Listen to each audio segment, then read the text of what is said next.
nothing else matters. My feet in the stirrups, I'm so happy. There's nothing like the sound of Carolina hoofbeats.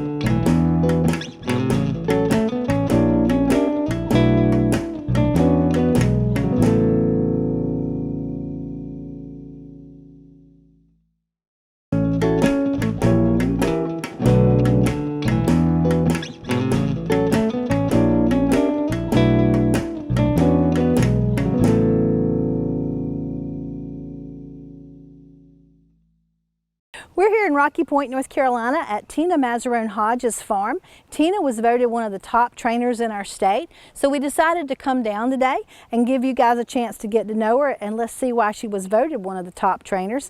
And she is actually working with a zebra, so that certainly says why she was probably voted. So let's walk over and take a look. You're on, and you just talk and tell us a little bit about the zebra and the, you know, whatever you want to say. Okay, well, I'm just kind of getting a little stupid stage fright. It's okay. You don't have to look at the camera. Just be like you're talking to Marty. Whoa. And they can jump really well, I see. too. You feel your oats today. Come on, buddy. Easy. Come on. Good boy. Hey, relax. You gotta relax. Yeah. There you go.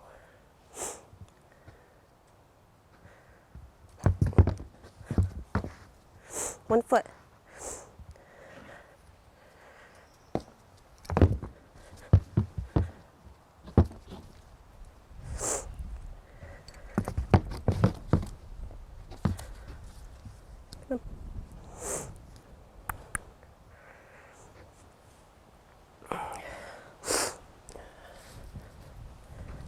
There you go. Good boy.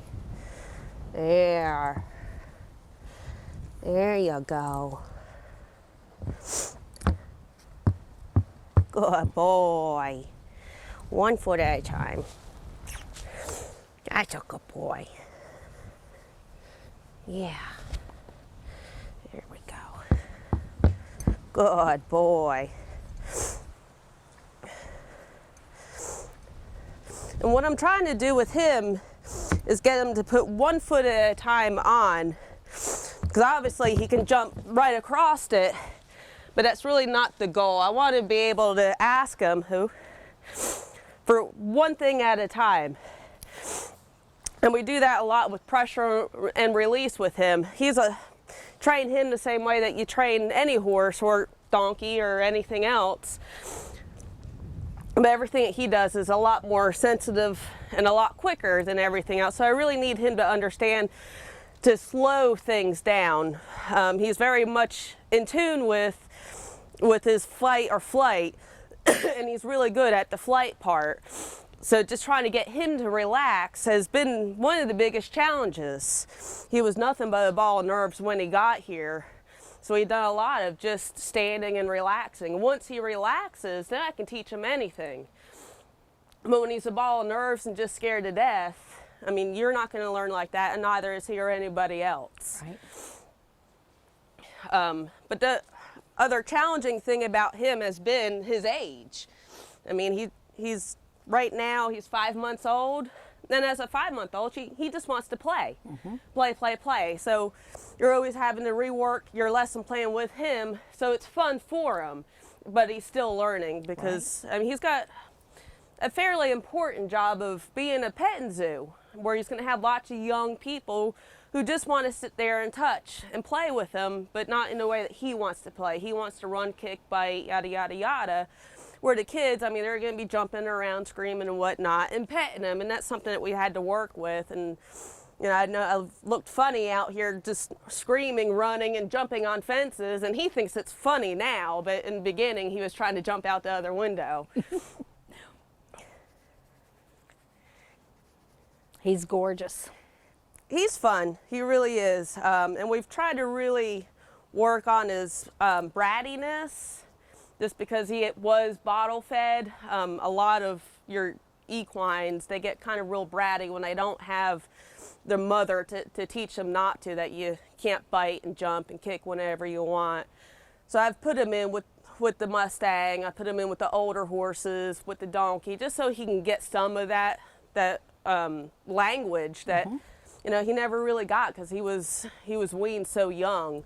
And I think it's helped. He understands, and I tried the best that I can to be that role model of being his mother and his trainer and his friend.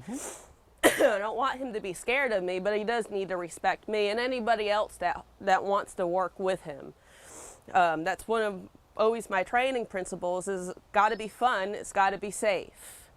And with him, he has to be even more safe than say, you know, a Mustang that I'm going to take to Texas, or that's just for my personal use, because he is going to have young kids around, or not even just young kids. He's going to have people around him that don't know anything about their language and how to read it. So He's very affectionate. he is. He loves human interaction. He really enjoys new people once he gets comfortable with you. Like I was telling you earlier, that everybody has to earn their stripes. It doesn't matter if you're the nicest person in the world and, you know, you'd only pick flowers because that's mean to the flowers.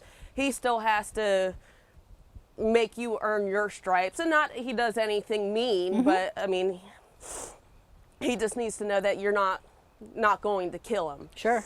And he's like that with everybody. But it seems that once he's kind of figured it out, he remembers it. You can come back in 2 months and he's like, oh, it's Rose. Rose isn't going to hurt me.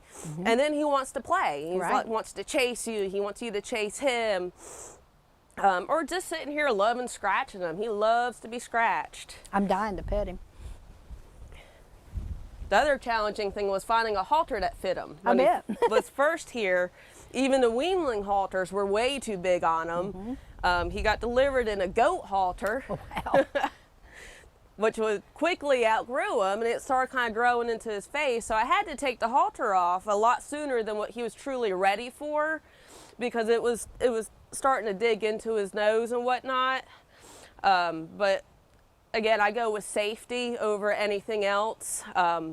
He's not the first one that's come to me that has head shyness problems or halter problems, but I wasn't going to let that halter interfere with him eating, drinking, or even just the fear of it getting hung up on something. So I did take it off way before he was truly ready for me to put a new one on. Right. But it worked out. I mean, that time gave us that extra time of bonding, of trust, to where I could get a new one on him that looked like it was big enough to fit his mother.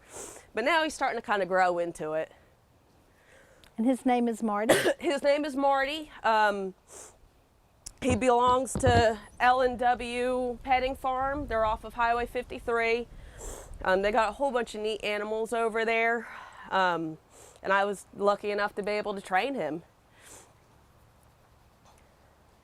I wish I was lucky enough to own him. I know, he's so gorgeous.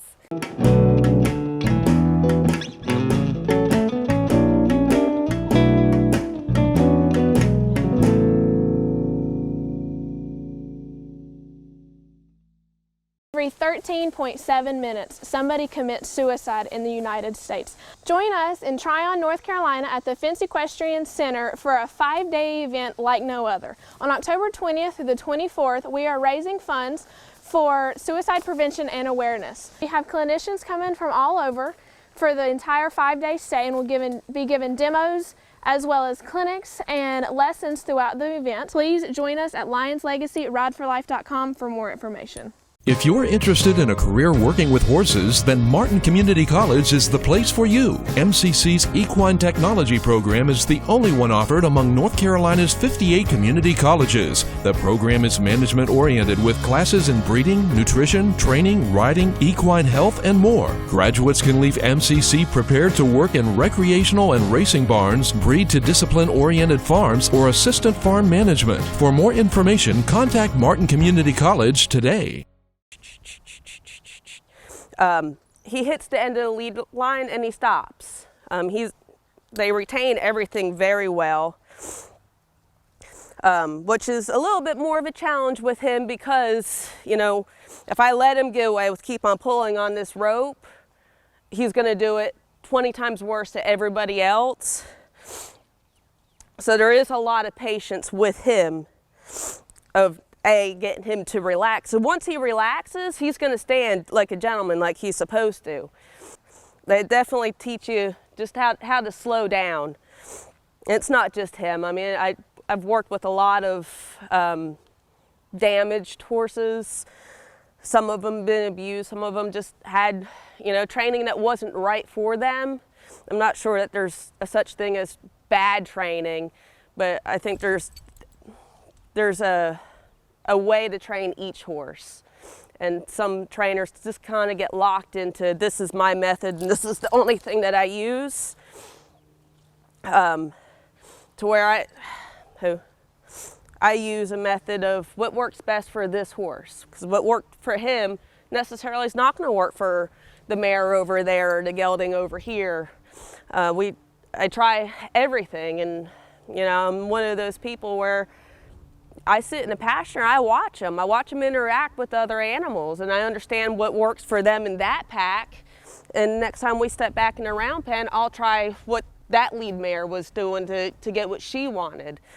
I think that's probably one of the things that my clients like best about me is it's not always this one thing that works for them. Yeah, go. So how long did it take you to train him? To get him halter broke, it took 2 months. Mm-hmm. Originally, I was hoping it would take a month, but he took a little bit more than that.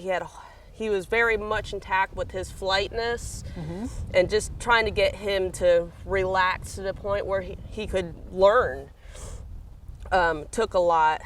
I mean, at first it was, you know, you could raise your hand like this, and that was enough to send him to the moon. Mm-hmm. So just trying to figure out what I could do to push him in a manner of, I want you to keep on working until you want to come back by me, mm-hmm. Was a little bit of a challenge. And then once he figured out, hey, she's only pushing me around, she's not trying to eat me, then it really, really happened really quick. Mm-hmm. And his whole training sequence was a lot different than most of my other horses, where I would have my crop, and like I said, he didn't have a halter on at the time, and though he was young enough to where I could just hold on to him, I wasn't going to do that. Mm-hmm. It's a hard thing to do, but it wasn't going to be the best thing for him. It was just going to scare him. Mm-hmm. So what I did with him, I just took my whip and I just simply placed it on his back, and as soon as he would quit running or do whatever he was doing, I'd take it off. And then we got to the point where the whip was okay on his back. Then we moved it to his butt. And it was the same thing. You're going to eat me. You're going to eat me. So we'd leave it on there until he would stop. And then, you know, we worked through the whole thing. And I knew picking up his legs was going to be a challenge because they're very agile, mm-hmm. a lot more than you would ever expect. So the same thing with the whip. We'd put the whip on his leg until he would relax. Once he would relax, we'd take it away. And we went through the whole thing like that because I wanted to really get his legs desensitized because zebras are very strong in the hind end. And I didn't want to find that one out firsthand. I read that one, and I'm just going to go with that's the true story there. So he was very much desensitized to the whip before I could actually put a halter on him. Mm-hmm. I mean, I could sit there and hug him like this, but if he wanted to put a halter on, that was a completely different mm-hmm. story. He was always fine with stuff like this or rubbing him here. But putting a halter on, back up, good boy, that was a completely different story. Mm-hmm. He never once got scared of the whip, and that was that was an important thing to me, because my whip is only an extension of my arm. It's not for fear or anything else. I just want to be able to push him, and instead of having my hand down there by his back legs, it's the whip that he's kicking, not my hand. Once we got him to where I could touch him all over and move him forward with the whip without chasing him or he thinking I was going to kill him, then I started working on the noise. And that's his come here noise. That's, I'm requesting you to come here. And I'd just keep on tapping on his butt and making that noise, and I'd take a step back and he would follow me. Good boy. So now that's the noise when I walk into his pen and I want his head. That's the noise that I make, and that's the noise that everybody else needs to make when they do step in his pen with him. Again, because he's young and he really doesn't understand that his hind end hurts us. Right. So I always want his front end towards me, and if he wants to put his hind end towards me, that's fine, because I always have my crop, and we'll just keep on pushing him until he's like, oh yeah, I remember, let me just look at you. Once we kind of got that come to me cue down, everything else, it flew by. Right. Now he's still got all of his baby hair. He does. And his winter coat, so he'll slick down and be black and white. I can see black underneath the brown hair. And the neat thing about him, his skin is actually black. Yeah. So they got black skin with white fur. And his markings are so beautiful. Yes, you are. You're just the prettiest thing I've ever seen. He is pretty neat. Yes, you are.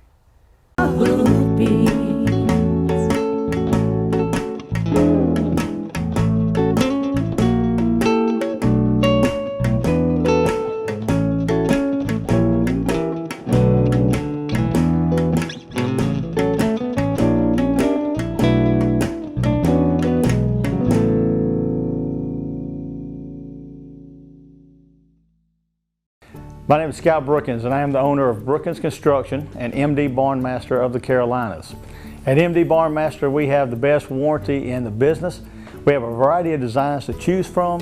Our barns are easily customizable to meet your needs. We have financing available to those who qualify. Our barns are fire resistant, and they hold their value with little maintenance. Let us build your dream barn for you today.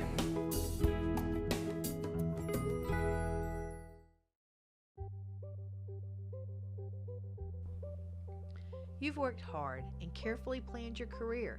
You've built your business. Shouldn't your farm's appearance reflect who you are, your success? Like a timeless work of art to be your legacy, handed down through your generations. Let T&T Lawn Care design, install, and maintain a landscape to reflect who you've become. With our uncompromising attention to detail, we deliver high value in a competitive market. Call T&T Lawn Care today, 336-574-0410. So this is a Mustang that was in the Lope Rescue Program. So tell us a little bit about this one. This is Palty. We got her out of Lope Rescues last year. At the time, she was another one you couldn't put a halter on, you couldn't put your hands on. I won't go into great detail, but she was severely abused. And then the local rescue league got her. She broke free from where she was being abused. Ran loose in Hornet County for 2 months before anybody could corral her up, and when they did, they still couldn't do anything with her. So the Rescue League got her and pretty much fed her for a year, and then the Lope Rescues came along, and I was selected to work with her. So we got her, and she was probably one of the most sensitive cases I've ever had to work with. She's very much held on to every bit of wrongdoing that she had, and prior to coming here, she really didn't have any right doing. So she didn't know that humans could be good, and she was another one that would go to the moon if you wanted to pet her. Right. And she's doing much better now. I haven't been able to work with her a lot lately. So she still is kind of a little skittish, but once you start working with her, and I'm talking like 2 days, and then she's one of those that will follow you off the moon. She's very trusting, and I mean, kind of relaxed. I mean, I haven't brushed her. I mean, kind of feel bad I didn't bring a brush out to the barn, but That's okay. It's that time of year. They all look like this. Oh, Mine are red clay. Gypsy, go lay down. But she's the one I was telling you that's helped me out a lot with the zebra. She's gone in there and kind of put him back in his place when he needs to and lets him play and will play with him, which is, I just love that she was able to help me with that. In the beginning, I had to use another horse to even let me get close enough to her because she was so much in fear of humans in general that I could stand on the porch and you could see her just get just as tense as can be. But I noticed when I put other horses in with her that she would relax. So, you know, I went out and got one of my good broke horses and we went to my big round pen, and that's where she was at the time. And I just sat on that horse until she would relax. As soon as she would relax, we'd go out of the round pen. And this was a process that took a very long time for her, but she was dealt such a bad hand. I wanted to make sure everything I was doing was nothing but to better her. I never wanted her to get to a panicky state. Right. And as a trainer, it's my job to put them in a panicky state just so they can learn how to handle it. But she wasn't anywhere near ready for that, and that came down the road. Right. And she does much better. And she was one of those that fences didn't contain her. You know, if something freaked her out, she's ran through these fences. She'll take down boards. She'll try to go over that round pen. And it was just the thought process for her. So with her, I really had to work on my thoughts. My thoughts of, I want that foot to move and only that foot, and I could only stare at that foot. Because if I stared at the other one, it was too much, and she just kind of jumped like, I just don't understand, just like that. Right. Good girl. And that one has taught me a lot about how to work with horses through your mind. It kind of sounds hocus pocus to talk about it, but she's the one that's really worked with me on that one, just because she was just so sensitive to everything.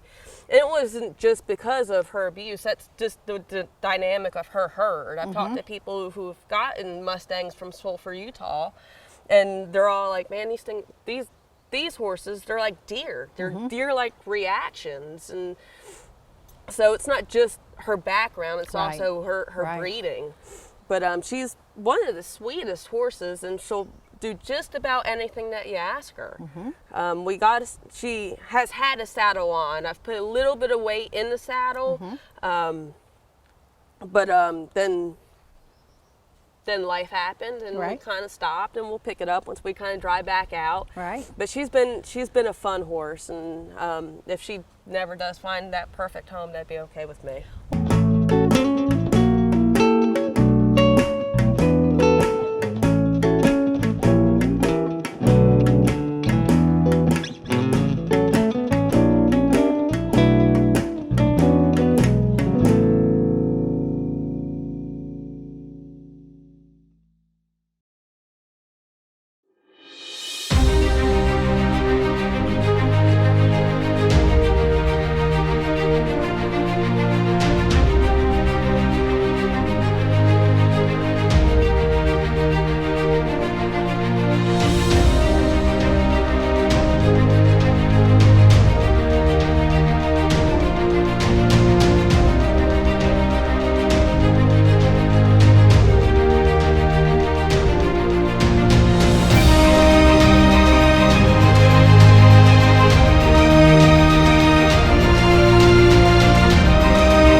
Dunn from Mule City Feeds. We've been delivering horse feed to eastern North Carolina since 1981. And not only have we been delivering it, we've been leading the industry so far as compliance with state North Carolina and giving the best quality product possible. We test everything that comes in from the local farmers. We do quality assurance and we deliver the product. Give us a chance. Your neighbors giving us a chance. We'd like to have your business here at Mule City Feeds. Also, when you deal with the big feed companies, you might have to wait 4 or 5 days just to get the feed. Give us a call and you'll be shocked we'll deliver in an hour. Now, what kind of donkey is he? He is a Sicilian, a miniature Sicilian donkey. Rumor has it they came over with the Budweiser horses as companions. Right. And he's just my companion. He's precious. What a sweetie pie. He's a love bug. He's a big old ham. If you're sitting in the barn, he'll come throw his head up on your shoulder like, oh, tell me about your sorrows. Aw, what a cute little shrimp. He's fun. Precious. And he didn't have to show off too bad. Okay. They're a lot harder to train than you would think. Sometimes he's like, no, I don't know how to lead, and he'll lock up his back legs. I'm like, really? That's why I was carrying my crop with me. But he decided not to make me look like a fool today. Sometimes he lays down. I'm not sure if I can get him. Ask him to lay down in a while. Oh, let me see that foot. Good boy. Here. Take a bow. Take a bow.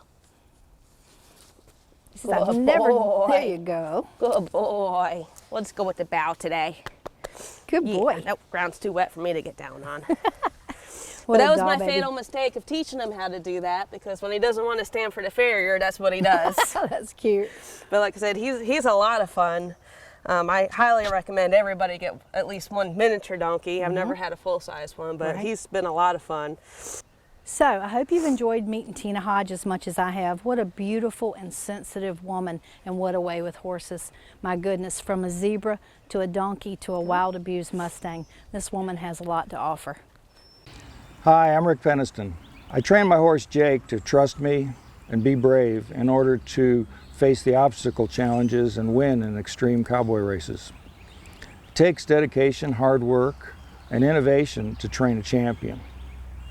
As an attorney representing injured persons, I use the same skills to win compensation for people injured in accidents or on-the-job injuries.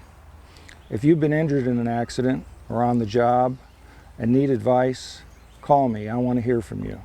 Hi, my name's Paul Dunn. I'm from Mule City Feeds here in Benson. I'm a member of the Benson Area Chamber of Commerce, and these are my mules. We want to invite you to come to Benson Mule Days in September. It'll be the 4th weekend, and look forward to seeing you. Come on down to Mule Day this September.